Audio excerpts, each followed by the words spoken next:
Hi guys, in today's video I am going to show you how to install Ubuntu on Kubernetes. Kubernetes is an open source platform used for deployment and management of containers. So let's get started. Now the first step is to install the necessary dependencies using two of the commands. First is sudo apt get update, which gets all the updates, and then you have to enter a password. So this will take a few seconds. That's done. The next step is to install apt transport HTTPS. This is basically used to make repositories via HTTPS. So let's go ahead with that. Sudo.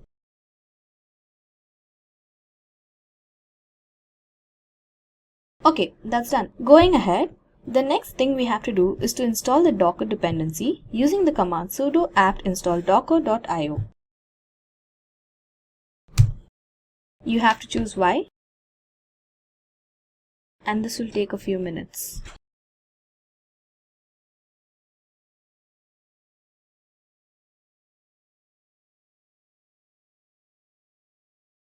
Okay, that's done. So after installing the Docker, we have to start and enable the Docker using the command sudo systemctl start docker and sudo systemctl enable docker.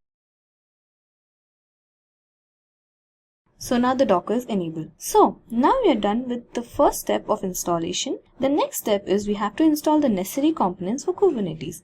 Before that, we have to install the curl command because curl command is used to send data using a URL syntax. Let's install the curl command using the command sudo apt get install curl.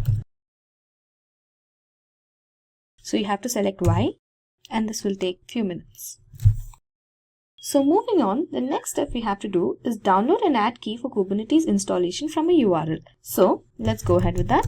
Sudo curl.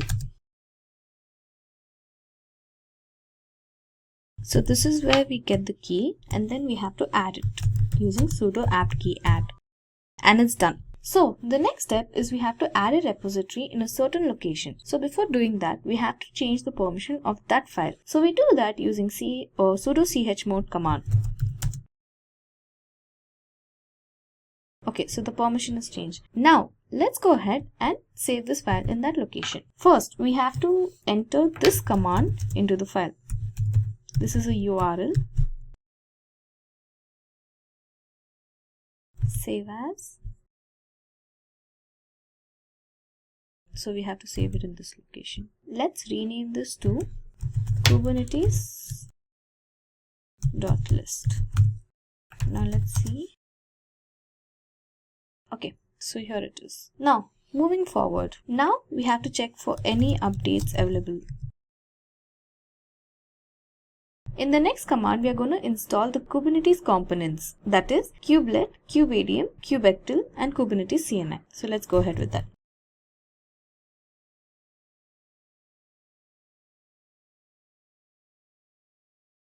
So this is going to take a few minutes. Now that's done. So the next step, we have to initialize the master node, and to do this we have to first use a swap off command to disable the swapping on other devices. So let's do that. Sudo swap off -a. Now let's go ahead with the initialization. Sudo kubeadm init. This is going to take a few minutes.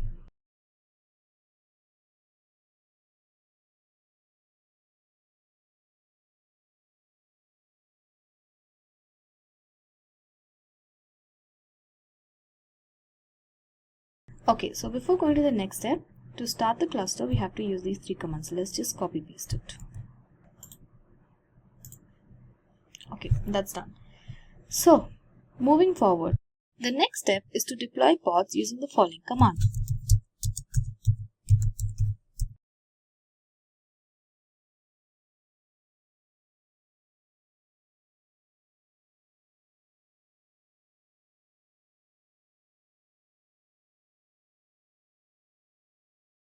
Now the pods have been deployed to our network. To see all the pods, you have to use the command sudo kubectl get pods. There you can see the pods that have been deployed. And that brings me to the end of this demo. I hope you found it helpful. Thank you for watching. Hi there, if you like this video, subscribe to the Simplilearn YouTube channel and click here to watch similar videos. To nerd up and get certified, click here.